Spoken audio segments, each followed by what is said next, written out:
की मीटिंग में और शाही लोगों के सामने बैठा हूँ। तो वो बोलते हैं ना, कौन कहता है भगवान आते नहीं, हम मीरा की तरह बुलाते नहीं। तो मेरे नमस्कार में जरूर कमी रही होगी, तो एक बार मैं कोशिश करता हूँ और आप भी बार कोशिश करके देख लो। नमस्कार,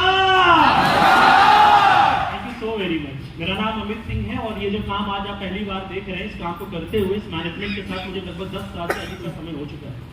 पढ़ाई के दौरान किसी ने एक नीम के पेड़ के नीचे कागज कुछ बातें समझाई, बहुत सी चीज समझ में नहीं आई, पर इतनी बात जरूर समझ में आ गई थी कि जो व्यक्ति मुझे इस बिजनेस के बारे में बता रहा है वो मेरा खास है, मेरा दोस्त है। तो जानबूझकर वो किसी काम में मुझे गलत काम में लेकर नहीं जाएगा। उसी तरीके जितने भी लोग आज यहाँ पर बैठे हैं, शायद ही कोई बाहर से अपने आप अंदर आया होगा कि भाई अंदर क्या चल रहा है, शायद ही कोई अखबार का एडवर्टीजमेंट देखकर आया होगा। आप कोई ना कोई लेकर ही तो आया होगा ना। तो विश्वास करिए, वो जानबूझकर आपको किसी काम में नहीं डालेगा जिस काम में आपका नुकसान होने वाला है। उसी तरीके से मैंने उसके ऊपर भरोसा किया, कुछ प्रोडक्टों की खरीदारी की, इस बिजनेस को धीरे धीरे करने की सोची थी कि करना शुरू करेंगे। तब तक फैमिली से बहुत पावरफुल रिजेक्शन मिल गया कि ये काम नहीं करना है। तो बस कुछ ऐसी घटनाएं घटी कि कुछ थोड़ा सा दिखाने के चक्कर में अपने घर वालों को मैंने इस बिजनेस को कुछ महीनों के लिए, कुछ हफ्तों के लिए एक्चुअली मेडिकल लेकर फुल टाइम करने का कोशिश किया। काम अच्छा हुआ, इस बिजनेस के बारे में और डिटेल से जानकारी ली, सीनियर लीडर्स के साथ में बैठा और 6 महीने के बाद मैंने निर्णय लिया।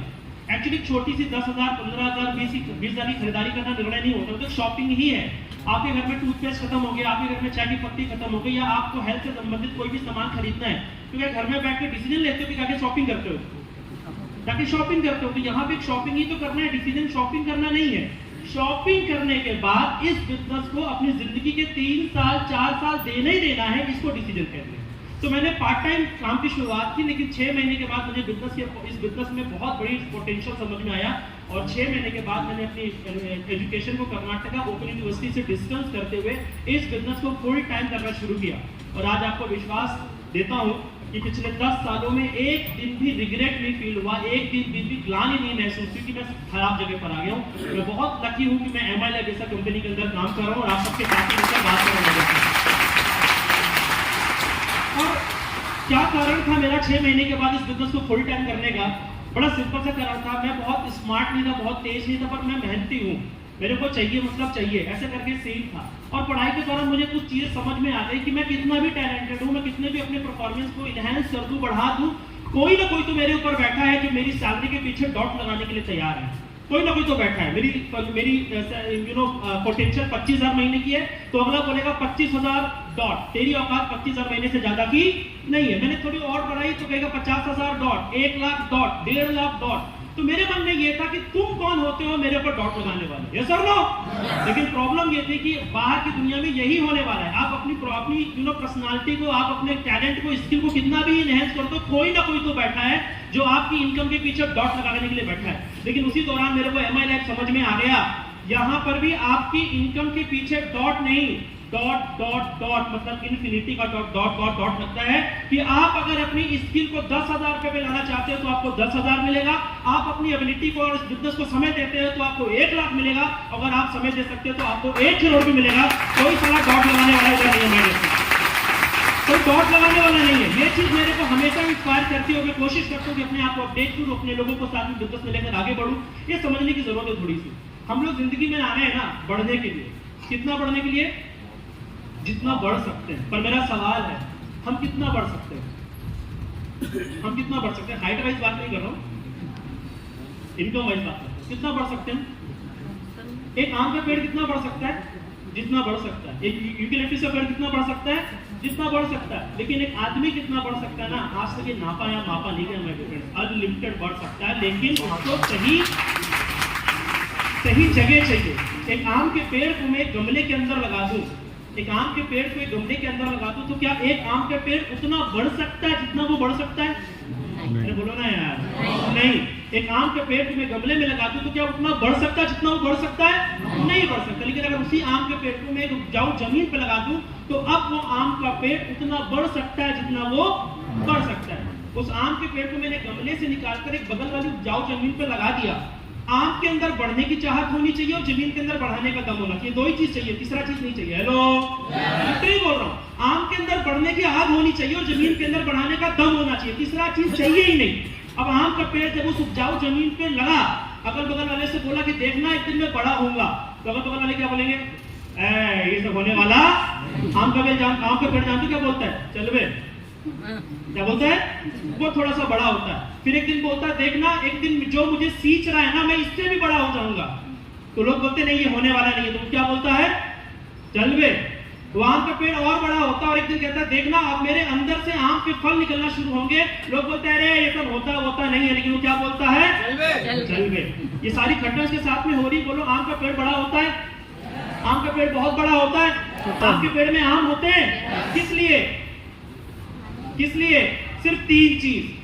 आम को बढ़ने की चाहत थी, जमीन के अंदर बढ़ाने का दम था, तीसरा डायलॉग उसने रख लिया था कौन सा? चल बे। यस और नो? वैसे ही अपन लोग एक नौकरी रूपी गमले से निकलकर MY लाइफ रूपी उपजाऊ जमीन के अंदर अब हम लोग माय डियर फ्रेंड्स आए हैं। और जहां पर हम लोग अब कहते हैं कि देखना एक दिन मेरा यहाँ पर 10 लोगों का टीम होगा। लोग बोलेंगे लोग आते बातें नहीं है, क्या बोल रहे हैं अपने को? चल बे। 10 लोगों का टीम होने के बाद लोग आप बोलोगे ना देखना, आप बोलोगे ना देखना एक दिन मैं टीसी बन के स्टेज पे अपने सीनियर लीडर को सम्मान लूंगा। लोग कहते हैं कंपनी रुकने वाले नहीं, सब होता नहीं। आपको क्या बोलना है? चल बे।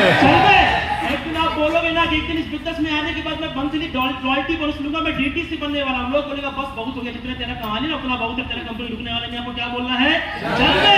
फिर धीरे धीरे आप लोग बोलेंगे बस अब तेरे से नहीं होने वाला। आप बोलोगे मैं इस बिजनेस के अंदर कंपनी का प्रतिष्ठित रैंक STC पे आने वाला हूं। लोग बोलेगा बस बहुत हो गया, जितना कमा लिया छुपा के रख ले, कंपनी जाने वाला। आपको क्या बोलना है? चल बे। फिर आप बोलोगे एक दिन बिजनेस में आने के बाद लाख रुपया कमाने के ऊपर अपना स्टैंप लगाना है, उसके लिए मैं NTC के लिए जा रहा हूं। लोग बोलेंगे होने वाला नहीं है। आपको क्या बोलना है? चल बे। फिर अपन लोग बोलेंगे देख एक दिन मैं इस बिजनेस से 2-10 कमाऊंगा। लोग बोलेंगे होने वाले नहीं। अपने को क्या बोलना है? पूरी ताकत से चल बे। तीन चीज को पकड़ के रखना है अपने को। अपने अंदर दम होना चाहिए, जमीन के अंदर दम होना चाहिए, जमीन के अंदर दम होना चाहिए। और तीसरा डायलॉग याद रखना क्या चीज? चल बे। लेकिन सबको चल बे बोलेंगे बात बनेगी क्या? तो चौथा चीज पकड़ के जाओ। चौथा चीज फाइनल चीज बोलता हूँ आपको। लोग बोलता है ना डायरेक्ट सेलिंग कमाल का बिजनेस है, तो उसको भी बोलना चल रे। यस और नो? बोला 95 कमाल का चीज है, क्या बोलना है? बोला मेरे को 2000 रुपये हफ्ता कमाना है, क्या बोलना है? अगर अगला बोले मेरे को इस बिजनेस के अंदर अगर फाइनेंशियल फ्रीडम पाना है तो क्या बोलना है? चल रे। तो 2 डायलॉगों के बीच में सारा बिजनेस है। चल बे, चल रहे, याद रखोगे? यही चल रहे कर करके मैं आज इस बिजनेस के अंदर 10 सालों से काम कर रहा हूँ। आज मोर देन 7000 से ज्यादा एक्टिव डिस्ट्रीब्यूटर के साथ में काम करता हूँ। 2 छोटा गाड़ी खरीदा है, एक अपना घर बना के रखा है। ये बड़ी बात नहीं है। और जितने भी नए लोग आए हैं मैं आपसे सच में हाथ जोड़ के ये बात कहना चाहता हूँ कि जितने भी हमारे साथी खड़े हैं और जितने भी लोग हमसे पहले आए हैं और जितने भी बड़े लीडर हमारे बाद आएंगे, हम सब अपनी आमदनी का प्रदर्शन आपको नहीं दिखा रहे हैं कि बहुत कमा रहे। हम सिर्फ इतना कहना चाहते हैं हम अदने से अगर ये काम कर सकते हैं तो आप सबको कमाल कर सकते हो। बस आ जाओ मिलकर फाड़ देंगे, कमाल कर देंगे। नहीं है। और करना क्या है मैं वो चीज समझ करता हूँ थोड़ा सा। चलवे के बीच में कुछ काम करना है तभी तो आगे बढ़ेंगे। बोलो ना यार। चलवे के बीच में 2 काम करते रहने। ये काम याद रखना है। 2 कामों का नाम है खर्चा चर्चा। बोलो क्या है? बोलो क्या है? खर्चा चर्चा, खर्चा चर्चा, खर्चा चर्चा, खर्चा चर्चा, खर्चा चर्चा। खर्चा मतलब अब आप टेंशन नहीं लेना, हर बार 10,000 हमसे ले रहे। एक बार 10,000 सामान लेकर बिजनेस के अंदर आइए। अपनी फैमिली के स्वास्थ्य को सही रखने के लिए यहाँ पर जो भी सामान आपको अच्छे लगे आप लेते रहिए। और मैं आपको सच बताऊं इस बिजनेस में आने के लिए, टिकट्स लेने के लिए, यहाँ से वहां जाने के लिए जो भी मिनिमम एक्सपेंसेस लगते हैं वो सब खर्चे के अंतर्गत आते हैं। दिल खोल के खर्च कीजिए और उसके बाद दूसरा काम करिए, इस बिजनेस के बारे में लोगों को बोलना शुरू करिए। कोई साइंस नहीं है, कोई स्पेशल स्किल्स की आवश्यकता नहीं है। स्पेशल स्किल वाला बंदा 10 लोगों से बात करके 8 लोगों को लेकर आता है। स्पेशल स्किल है भाई, स्पेशल टैलेंट है। अपन स्पेशल नहीं है, अपन मेहनती लोग हैं। मेरे को 8 चाहिए ना, 10 में 8 नहीं आएंगे तो साला मैं 100 से बात करूंगा तब तो 8 आएंगे कि नहीं आएंगे मैं देखूंगा। ये सब नो बस हमारी चीज अंदर होना चाहिए। क्योंकि अपन 130 करोड़ लोगों के बीच में रहते हैं, यहाँ पर लोगों की कमी नहीं है। बस अपन लोग इस बिजनेस में आने के बाद या आने से पहले टेंशन ले लेते हैं कि और वो काम करना बंद कर देते हैं जो काम करना मेरा आदत है। अभी लोकेश सर ने बोला खर्चा करना आदत है, चर्चा करना आदत है।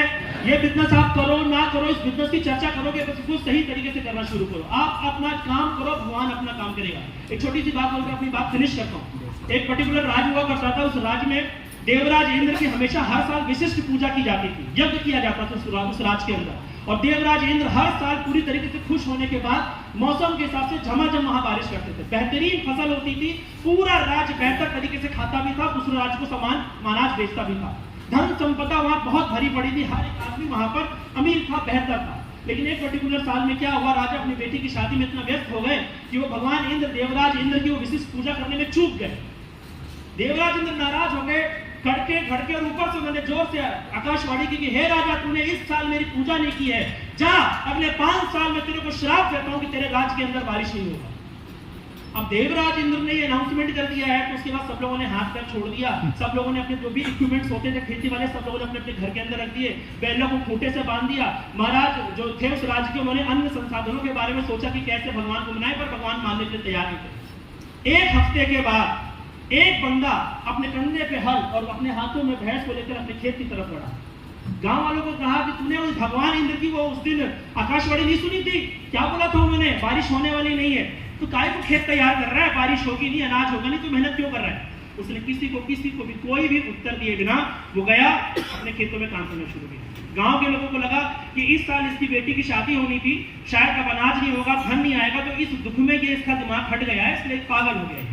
उसने किसी को कोई उत्तर नहीं दिया, उसने सिर्फ अपने काम पे फोकस करना शुरू किया और रोज जाता था अपने खेतों को तैयार करता। एक पर्टिकुलर बादल जिसकी ड्यूटी थी उस क्षेत्र में पानी बरसाने की, पर खाली देखना था, बरसना तो उसका ड्यूटी था ही नहीं। वो बादल रोज इसको देखता था और आज इस बादल से नहीं रहा गया और एक लड़का जोर से चिल्लाया, हे मूर्ख, तुझे पता नहीं देवराज इंद्र का आदेश है, हमको बरसने की अनुमति नहीं है। इसने उत्तर नहीं दिया, अपना काम करना शुरू किया। बादल देख के बड़ा आश्चर्यचकित हो गया, यार ये क्या है, मेरे को आंसर क्यों नहीं कर रहा है। दूसरे दिन में ये घटना हुई, तीसरे दिन में यही घटना हुई। बादल बहुत जोर से गरजा, बहुत तेज से तड़का और बोला, तुझे पता नहीं है यहाँ बारिश होने को नहीं है, तू काहे को मेहनत करता है? तो आज ये किसान अपने हल को उधर रोक कर, अपने बैलों को उधर रोक कर ऊपर देखकर उत्तर देता है कि बादल महोदय, मेरे को मालूम है कि आपको 5 साल के बाद ही बरसना है। देवराज इंद्र का कथन झूठा नहीं साबित होगा, लेकिन जब 5 साल के बाद आप बरसो, तो मैं आज तैयारी इसलिए कर रहा हूं कि जब 5 साल के बाद आप बरसो, तब तक मैं खेत तैयार करना ना भूल जाऊं, इसलिए मैं खेत को तैयार कर रहा हूं। अब ये बात बादल ने सुनी और गड़गड़ा के सिर्फ उसके खेत में बरस गए। ये बात बादल ने सुनी और गड़गड़ा के उसके खेत में बरस गए, जितना बरसे जितनी आवश्यकता थी। देवराज इंद्र को पता चला कि एक बादल ने उनके आदेश की अवहेलना की है। बुलाया गया, हे बादल, तेरे को बोला था ना उधर जाके नहीं बरसना है, क्यों बरसा? तो उसने जाकर पूरी बात बोली, महाराज वो कहता है 5 साल बाद जब तुम बरसोगे तब हम खेत बनाना ना भूल जाए, इसलिए हम बरस पड़े। देवराज इंद्र स्तब्ध हो गए और उसको बोला कि ठीक है तुम जाओ। देवराज ने ऐरावत हाथी को बुलाया और तुरंत उस राज्य के पास पहुंचे, उस महाराज के पास बोले महाराज, मुझसे जो भी तुम्हें वरदान मांगना है मांगो और तुम्हारी प्रजा को भी खुला पर जो वरदान मांगना चाहते मांगो। महाराज दौड़ के देवराज इंद्र के चरणों में गिरे, बोले महाराज, अभी तो आपने कुछ दिन पहले आकाशवाणी की है कि यहाँ पे बरसने वाला नहीं है, तो आज आप उल्टा वरदान देने कैसे आ गए? तो उन्होंने बोला, तेरा एक किसान काम कर रहा है कि वो खेत तैयार करना ना भूल जाए, तो मेरा बादल बरस रहा है कि वो बरसना ना भूल जाए, तो मैं वरदान देने इसलिए आया हूं साला कि मैं वरदान देना ना भूल जाऊं। तो मांग करने को जो मांगना है देने के लिए तैयार है। सीरियसली एक चीज बोलता हूं, आज हम लोगों को भगवान ने आर्थिक तंगी का श्राप लगा के भेजा है। सच बोल रहा हूं आपको, तन पे कपड़े, पेड़ पे खाना, इतना पैसा खर्च होता है खाली। आर्थिक तंगी का श्राप हमको लगा है। ये श्राप पूजा करके नहीं हटेगा, श्राप हटाने के लिए तपस्या करनी पड़ती है हमारे। और वो काम हमें करना है, कुछ नहीं करना है। हम काम भगवान को चुनौती दे रहे हैं, हमको बस इतना मालूम है हम खाली अपना काम करेंगे। मेरा काम क्या है? खर्चा चर्चा, खर्चा चर्चा, खर्चा चर्चा, खर्चा चर्चा, लोगों से बात करते रहेंगे, ये सोच के कि जिस दिन भगवान मेरे को मेरा जैसा उपयुक्त व्यक्ति मिलवाएगा उस वक्त मैं चर्चा करना ना भूल जाऊं, उस वक्त मैं प्लान दिखाना ना भूल जाऊं, उस वक्त मैं फॉलो करना ना भूल जाऊं। इसलिए आज मैं काम करूंगा। और अगर ये बात आज इसको समझ में आ रही है तो हो सकता है अगले हफ्ते, अगले महीने किसी न किसी का रूप धारण करके वो हमारे सामने आएगा, क्योंकि उसको मालूम है ये अम्बा इलाज के पागल लोग इसलिए अपना काम कर रहे हैं क्योंकि ये अपना काम करना ना भूल जाए। तो सारा हथियार लेकर नीचे आएंगे हमको आशीर्वाद देने और 2,10,000 का जुगाड़ सेट करके खाएंगे। शुरुआत करिए। जितने भी नए लोग आज आप आए हैं, तहे दिल से पूरे एमएलए परिवार की तरफ से आपका तहे दिल से स्वागत करते हैं। और आज के दिन आप अपना महत्वपूर्ण समय निकाल कर आए। विश्वास करिएगा आज आपकी जिंदगी का टर्निंग पॉइंट हो सकता है अगर आप उस नजरिए से देखेंगे। और जितने डिस्ट्रीब्यूटर हैं, बस दोस्त चल रहे काम करते रहो, मिलकर कमाल करेंगे। Thank you so very much. Wish you all the best. धन्यवाद।